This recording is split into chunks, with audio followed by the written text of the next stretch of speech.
Oh, time for a shower. So normally when we're in marinas in Europe that have 220 volt, 32 amp shore power, we're able to run this on-demand electric hot water shower, which is the same kind of shower that you have in homes in Europe. It's a fantastic shower.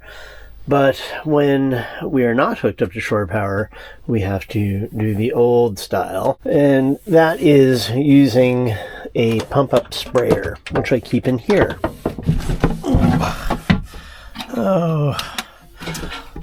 It's somewhere in here. Haven't used it in a while. Shore power cable, bag of lines. We got our bikes in here. Oh, there it is. It's this guy right up here. For the 6 years that I lived at Anchor in the Caribbean, this is how I took a shower on the boat all the time. You just fill it up with hot water, and then you pressurize it with this, and then you can use this to shower yourself. And I think this is fantastic. It really helps you control how much water you're using for a shower. You just pull this just a little bit, and with the pressure, the water comes straight out, and you can aim it at any part of your body, and it uses so little water. It's, I think, the most effective way to get clean using the least amount of water. All right. So I'm just boiling a kettle of water. Usually find that 1 full kettle of water plus cold water up to the top is enough for a hot shower. This white plastic can handle super hot water. Just pour the boiling water in. And then I just use our hand sprayer to fill the rest with cold water. Right here you've got the approximate amount of liters, and you can see the level of the water. So also, while you're taking a shower, you can always look down and see how much water you have remaining for your shower. I think today I'm going to take a 6-liter shower. Let's see. Yeah, that feels good. I can feel the temperature right through it. All right, then we put this right back on top. Here we go. Shower time for me. I've got our shower pan here rigged up so that the water goes down that drain to a sump pump box. It's right here. There's a float switch in it that fills up as the shower water fills up the box. And then the pump kicks on and it pumps the water out of here, which goes into the sink basin and then out through a through hole. And then up here, we've got our shower curtain. There we go. Let's take a shower. I'm just going to take this, put it right there. With this thing, this garden hose thing, I can set it to any one of these different kinds of outputs. I think maybe this is the one I want. Look at that. Isn't that great? Super hot water. Perfect for a shower. And then, boop, turn it off. Turn it on when you need it. Turn it off. It's a great way to take a wonderful hot shower. Okay, I'm taking a shower. Thank you. This is our laundry hamper.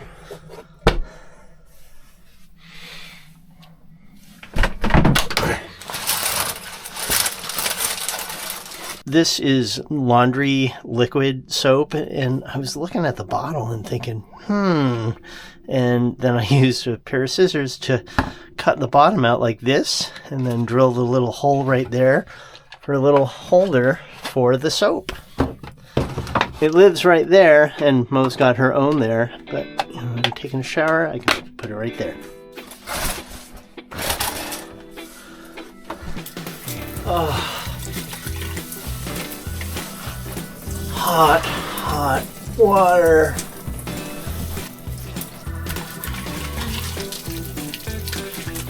Hot water, man. Feels wonderful. Now I could have filled that container up all the way and then have a really long shower, but this is just the right amount for me to get clean. Eventually the water pressure will go down, and I'll just pump it back up to repressurize it. I can now see that I've got 4 liters left. I started with 6, now I've got 4.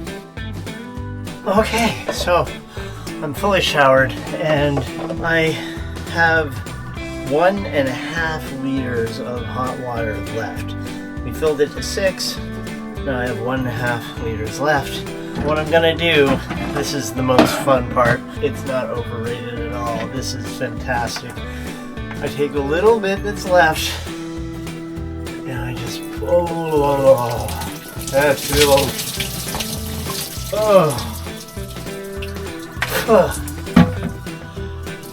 that is wonderful. And that's how we take a shower on Paragon when we don't have shore power. And the shower room is dry. Sump pump was actually turned off.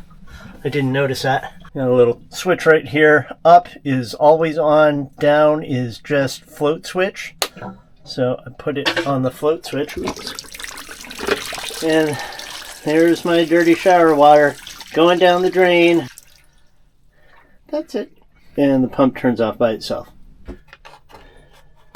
While we're here, I might as well show you. So I take my toothbrush and just press it in there, and boom, I got toothpaste on it. How awesome is that? You don't gotta mess around with the bottle or anything. Boom. All this stays where it is when we go offshore. Works great. And finally, right up here, I've got this little squeegee thing, so I can squeegee any water into the shower pan. Okay. How was your shower? It was great. Thank you. Your turn. Perfect timing. Ah.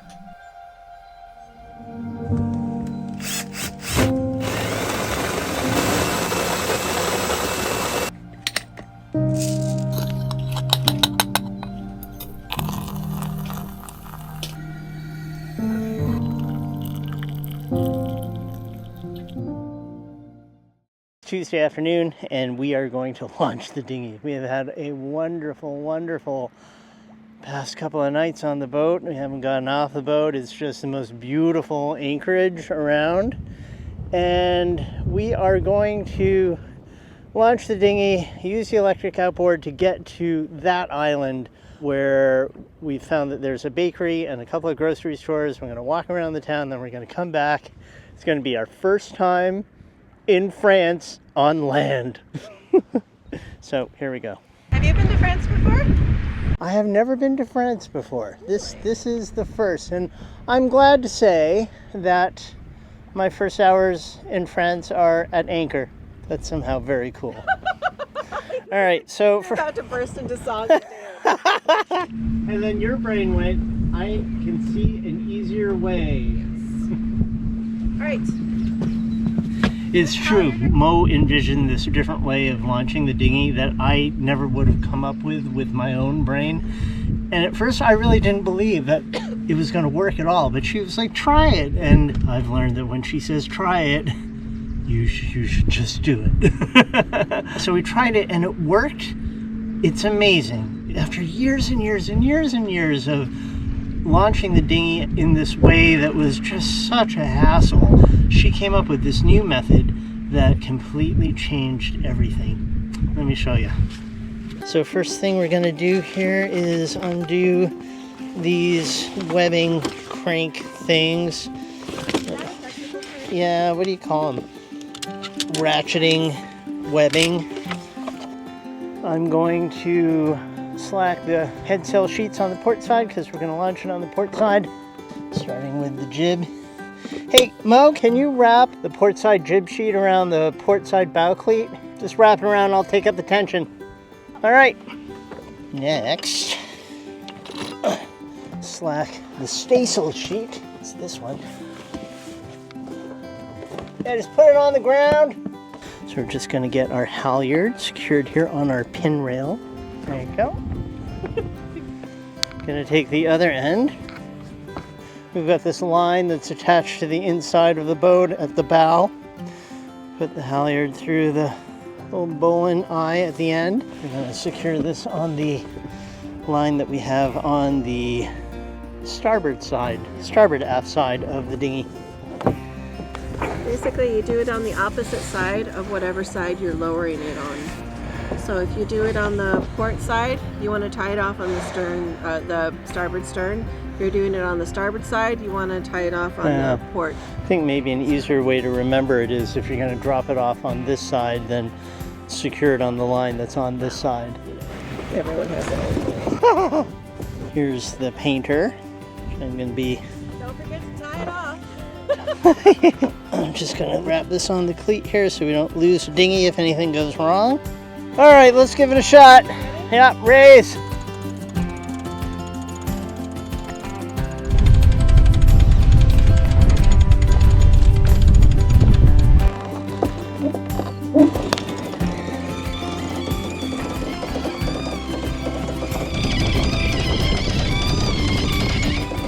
Stop!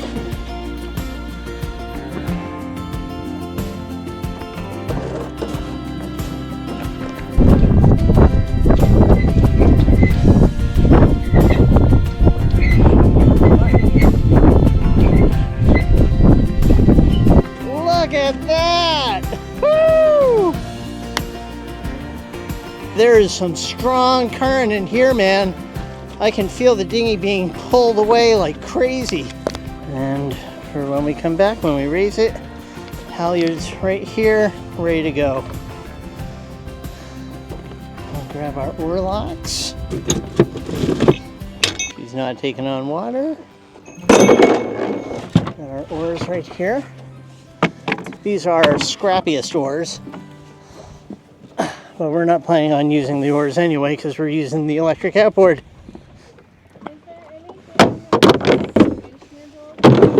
I'm going to grab our electric outboard, and it's easiest to just disconnect the battery because the battery's so heavy.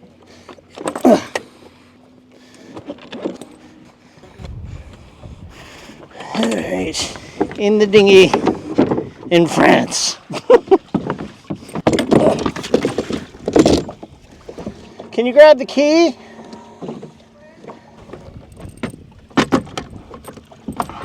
There. Now we just need the key, and we'll be ready to go. Here's our baler. Grab the handheld VHF. Let's take her for a test run.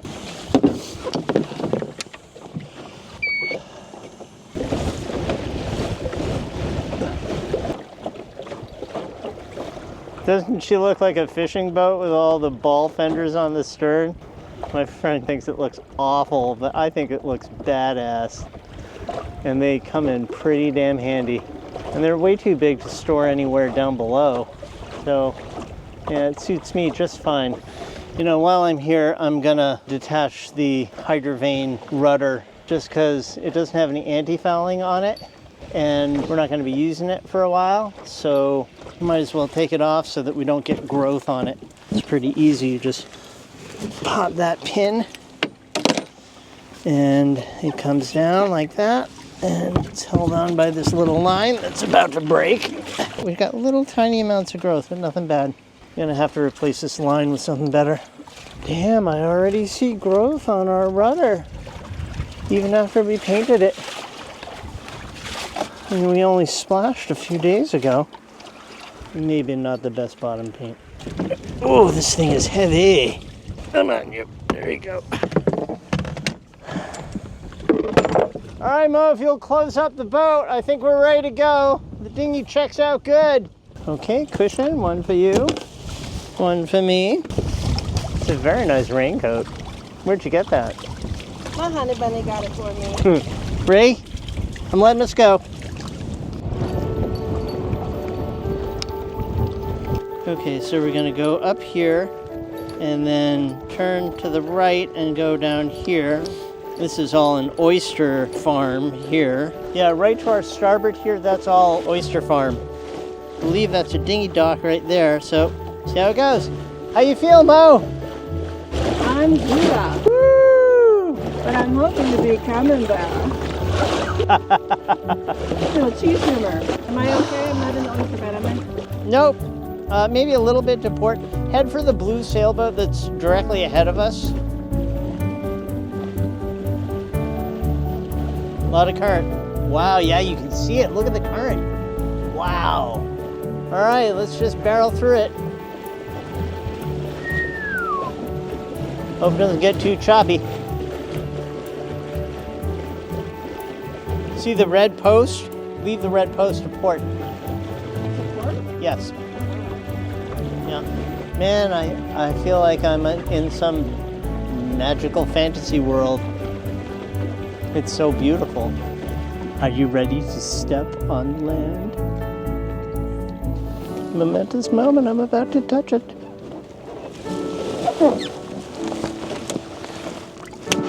France.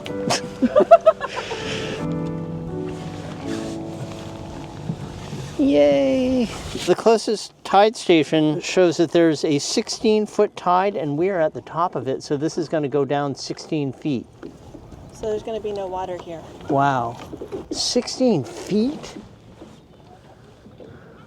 We can't park it here then, unless, let's see, it's now 3:45. By 6 o'clock it'll be at high, and then by 8 o'clock it'll be where it's right now. Okay, so we have to get back here, which we would anyway. Yeah, before 8 o'clock, as long as we're back before 8 o'clock. Because if we're later than that, then yeah, this is all going to be land. We won't be able to leave. Wow, we're in France. This is really blowing my mind. Can't believe we're here.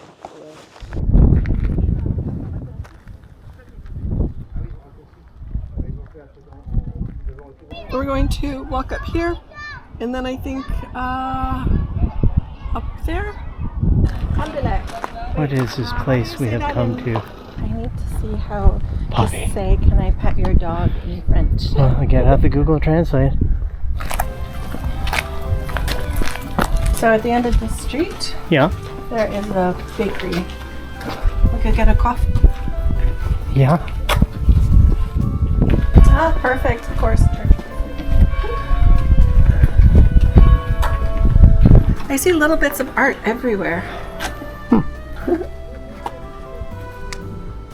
That's a mailbox. Yeah. But it's a beautiful mailbox. So I think that the bakery is somewhere over here. What does it Well, say? they're closed on Tuesday and open on Wednesday. Oh, So the bake. normally they're closed on Wednesday, but this time they're closed. Oh well.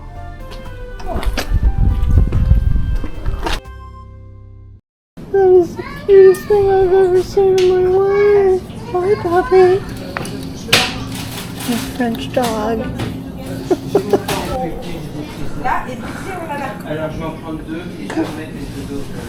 I love Puppy. I think I'm gonna like France.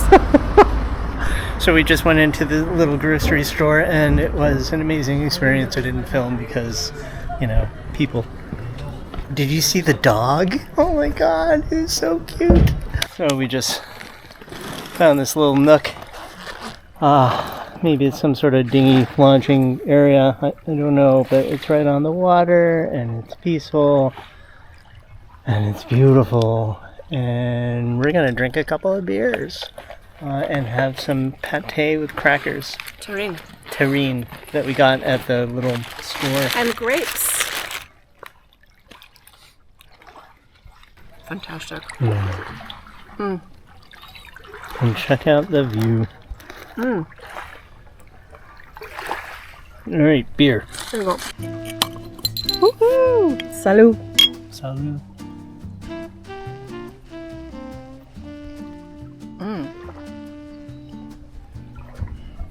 I think that's the most delicious beer I've ever tasted in my life. 6.4% Oh dear. alcohol. Terrine de Canard. Ducked.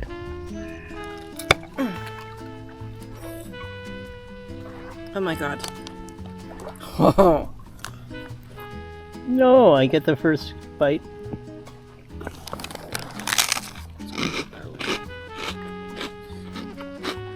That's good. That's really good. It's kind of like a pate, Yeah, but not. but not. I approve. And from now on, We should bring a knife with us. we bring a knife with us. Oh, wow, swimmers. Look at that. Check it out. Those guys look serious. Mm-hmm.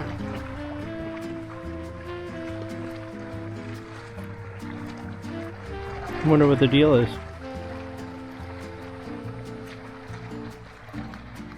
I guess they must have to pay attention to when the current is, because they couldn't swim against the current. Oh, yeah. So we're probably just about slack tide, eh? It's gonna start That's going right. down. That's why they're out here right now. The current is extremely fast in places all over the Gulf of Larmor-Baden, and we're at slack tide right now. So those swimmers are out here right now because it is slack tide. Mm-hmm. It's interesting. We are at high tide right now, and that's what it looks like at high tide. And this water is going to go down 16 feet in the next 6 hours. Pretty wild, huh? We have to get back to our dinghy within the next, we're planning on getting to the dinghy in the next, hour. If we went out to dinner or something like that, we would not be able to get back to the boat until 1 in the morning. Yeah. We were thinking that it might be cool to come here with our bicycles and tie up the dinghy, and over the next 12 hours let the tide go down and then back up, during which time the dinghy would be on the hard for a good long time before the tide came back in and went up, and during that time we'd ride our bikes around for 12 hours. We're just going to get all of our calories So right now for the week. this little nook and cranny on the shoreline. You can't beat the view You can't beat the view. or the company.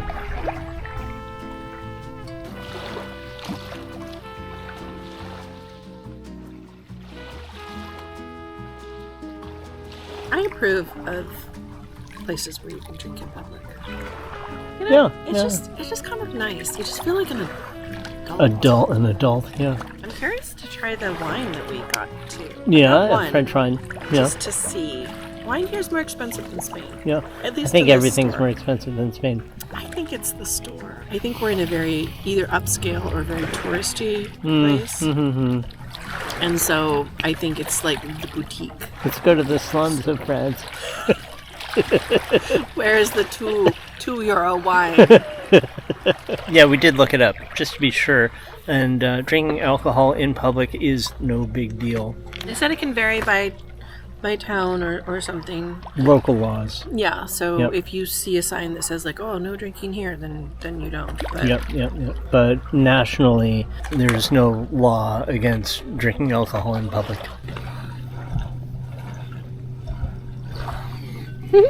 We can see that the tide has gone down a little bit. Yay, okay. And goodbye to this beautiful place that we only got a small glimpse of. we didn't look for trash. I wonder if we should go into town. I think I'm ready to head home. Yeah. That was delicious. I'm licking my lips. That really was amazing. There's a reason those boats have moorings that all go in a line across like that. It's because the water just forward on this side of those boats is all 0 feet at low tide.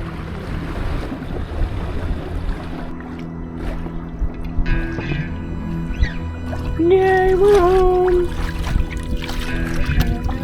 Yeah. Got it.